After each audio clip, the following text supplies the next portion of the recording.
मैं सौरभ सिन्हा। मेरी लखनऊ में जॉब लगी और वहीं अपनी कलीग रेनू से प्यार हो गया और शादी भी। पर हम 7 साल में किराए का घर बदल बदल के परेशान हो गए थे। सो हमने लोन करा के एक सुंदर सा 2 बेडरूम हॉल का फ्लैट खरीद लिया। ये हमारे सपनों का घर था जहां सब कुछ बहुत अच्छा था, सिवाय एक पगली के जो सोसाइटी के एंट्रेंस पे हमेशा बैठी रहती थी। अरे तू यहाँ हो, यहाँ आवा न लाडो, हमार लाडो, हमारे पास आजा बिटिया। लाडो आजा, गोदी में आजा हमार। ए लाडो आना हमारे पास। लाडो काहे अम्मा को सतावत है लाडो, आना बिटिया लाडो। वो हमेशा यही एक रट लगाए रहती थी। बिल्डिंग के दूसरे लोगों की तरह हम भी कभी कभी खाना डाल दिया करते थे उसके सामने। पर जो भी हो, नए घर में बहुत अच्छा लग रहा था हमें। सुनो रेनू, एक अच्छा सा सोफा देखा है मैंने, क्या कहती हो? सोबू तुम भी ना, जितने पैसे जमा किए थे डाउन पेमेंट में लग गए, कहाँ से आएगा तुम्हारा सोफा? अरे EMI में मिल जाएगा यार। पर सोबू, पिंकी के बोर्डिंग की फीस भी तो जमा करनी है ना। बस ऐसे ही छोटी छोटी खींचतान में बहुत प्यारी लाइफ चल रही थी हमारी। लेकिन एक दिन रेनू मुझसे बोली, सोबू मैं कुछ कहूँ तो तुम डांटोगे तो नहीं ना? अरे नहीं, बोलना। क्या मैं तुझे हमेशा डांटता रहता हूँ?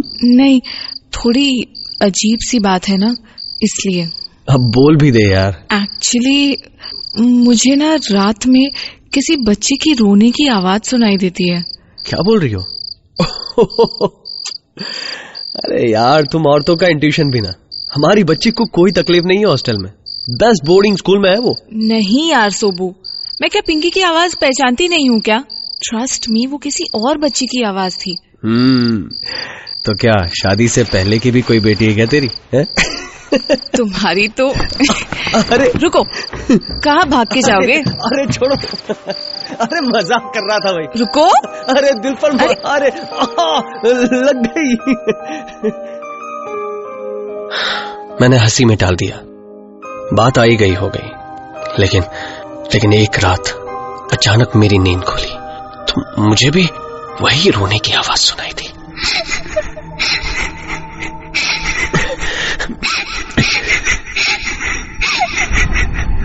मैं झटके से बिस्तर से उठ गया। मैंने रेनू को डिस्टर्ब नहीं किया, चुपचाप उठ के दरवाजा खोला और बाहर गैलरी में इधर उधर देखा। ये आवाज कहां से आ रही है, पर कहीं कुछ नहीं मिला तो वापस लौट आया। पर तभी लगा कि ये आवाज तो बाहर हल्की थी, जबकि यहाँ घर के अंदर ज्यादा साफ सुनाई दे रही थी।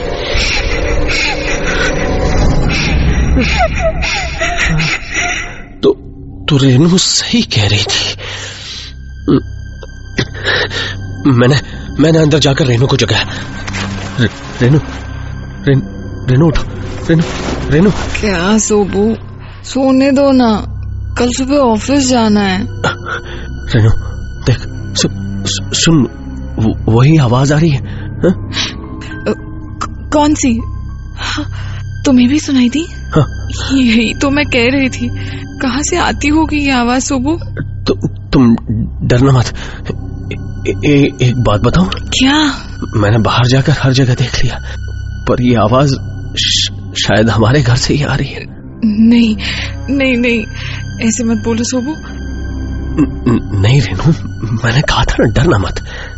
पर हमारे घर में ही क्यों सोबू? कौन है वो? क्या चाहती है? उस दिन तो कुछ देर में वो आवाज आनी बंद हो गई, पर एक रात जब हम डिनर कर रहे थे। ये क्या, और लो ना। नहीं यार, बस बहुत हो गया। अरे हाथ हटाओ। अरे बस बहुत हो गया, पेट भर चुका है। ये क्या हुआ सोबू? क्या हुआ? अरे बोलो ना, क्या हुआ? वो देखो वहाँ, जैसे कोई सोफे पे बैठा है। वो अभी आया। हाँ, लग रहा है जैसे कोई बच्चा लेटा हो। उस छोटी सी बच्ची के लेटने के निशान है उस पर। कौन है वो सोबू? अब तो हमारे घर में हमारे सामने घूमती है। मुझे नहीं रहना इस घर में। स्टॉप यार, कहाँ जाएंगे हम? और इस घर का क्या करेंगे? रेनू, हमारी हालत ऐसी नहीं है कि हम दूसरा घर किराए पे भी ले पाए। समझने की कोशिश करो रेनू। फिर एक संडे को मैं ऐसे ही बालकनी में बैठा हुआ था। सर्दियों की धूप अच्छी लग रही थी कि तभी शायद मुझे झपकी आ गई होगी, या पता नहीं, मेरी आंखों के सामने जैसे कोई बच्ची दिखी। सांवली सी, गंदी सी, बदन पे कोई कपड़े नहीं, सिर्फ कमर पे बंधे काले धागे में लटकता हुआ चांदी का छोटा सा घुंघरू।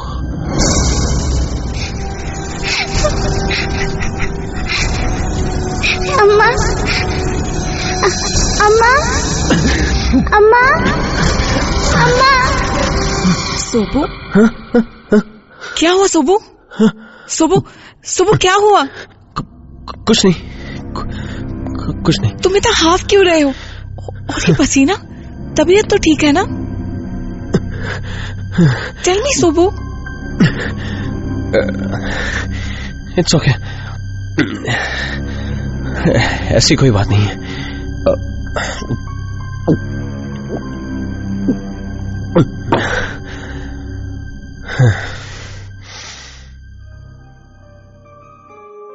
रेनू बहुत डर गई थी, इसलिए मैंने उसे ये बात नहीं बताई। पर इसके बाद तो मुझे वो सपना यहां वहां बैठते बैठते हर जगह दिखने लगा। मतलब कभी भी खुली आंखों से भी घर की आबोहवा ऐसी भारी हो गई थी कि कभी कभी तो सांस लेना भी मुश्किल हो जाता था। और ये सब एक छोटी सी बच्ची कर रही थी। पर मैं करता भी क्या? फिर एक दिन ओझा भी बुलवाया।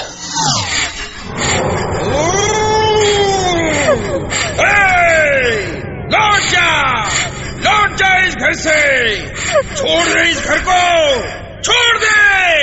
चली जा, नहीं तो बंद करके पेटी में डाल दूंगा। पर कोई फायदा नहीं हुआ। एक दो दिन की राहत, उसके बाद फिर वही सब शुरू हो गया। हार कर मैंने रेनू को कुछ दिन के लिए उसकी माँ के पास भेज दिया। फिर एक रात कुछ आवाज आई। मैं भागकर रूम से बाहर गया। और आज मैं पहली बार उसे साफ साफ देख रहा था। और आज इस बार रोने की आवाज नहीं थी। वो बच्ची जैसे अपने छोटे छोटे पैरों से वो खुशी से मेरे घर से भागकर चली गई। अम्मा। मैं भी उठकर तेजी से बाहर की ओर लपका। पर मैंने बाहर जो देखा था वो देखकर यकीन नहीं हुआ। वो पगली औरत गैलरी के एक कोने में अपने हाथ फैलाए उस छोटी सी बच्ची को बुला रही थी। यहाँ आओ हमारी लाडो बिटिया, अम्मा के पास आओ। मेरी प्यारी बिटिया, लाडो बिटिया, आजा अम्मा के पास। मेरी प्यारी बिटिया। और वो बच्ची भागती हुई गई और उसकी गोद में समा गई। ये कोई सपना तो नहीं था। वो पगली एक जिंदा औरत उस बच्चे को गोद में कैसे उठा सकती थी? लाडो बिटिया, मेरी प्यारी बिटिया। और फिर वो सीढ़ियों से सीधी ऊपर चली गई। जाने क्यों, पर उस रात मुझे बहुत चैन की नींद आई। बहुत दिनों बाद मैं चैन से सोया। और जब मैं सुबह उठा तो नीचे से लोगों की आवाजें आ रही थी। मैं नीचे उतरा और उस भीड़ के बीच रास्ता बनाकर आगे बढ़ा तो सामने वो पगली औरत पड़ी थी, बिल्कुल शांत।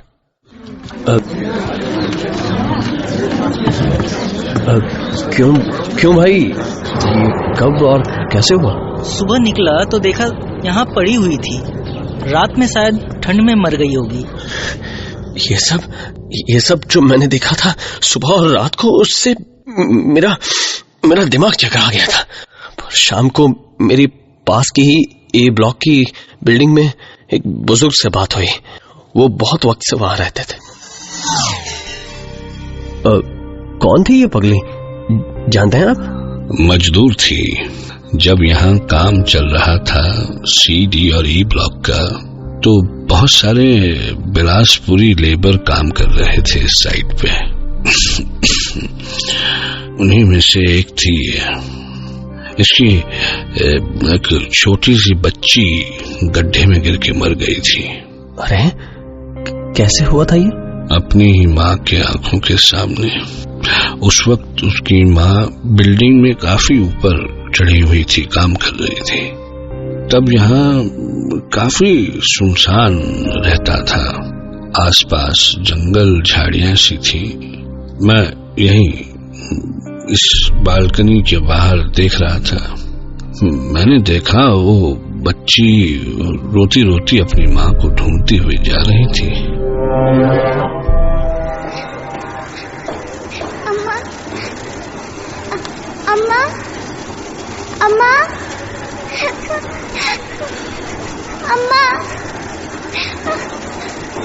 अम्मा।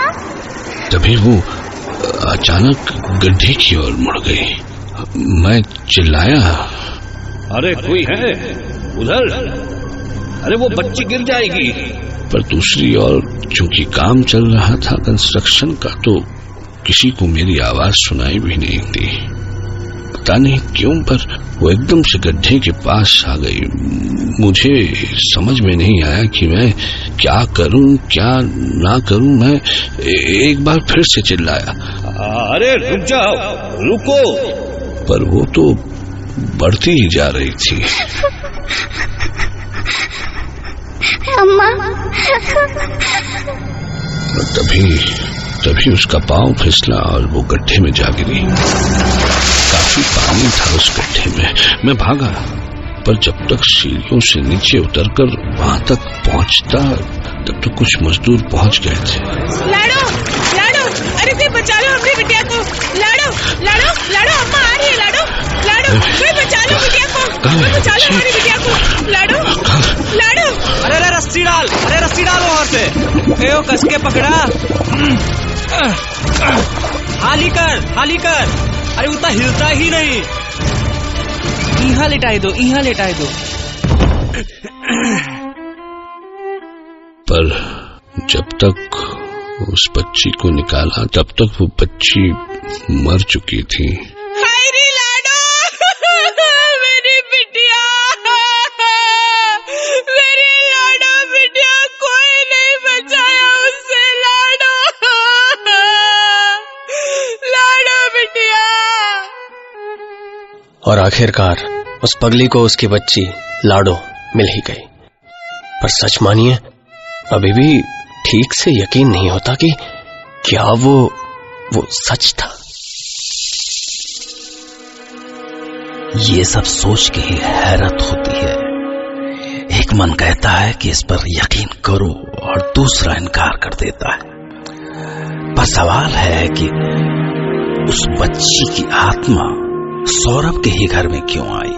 वहां तो बहुत सारे फ्लैट्स थे, कई सारी फैमिलीज होंगी, कहीं भी जा सकती थी वो। तो क्या वो अपनी मुक्ति के लिए सौरभ से ही उम्मीद लगाकर बैठी थी?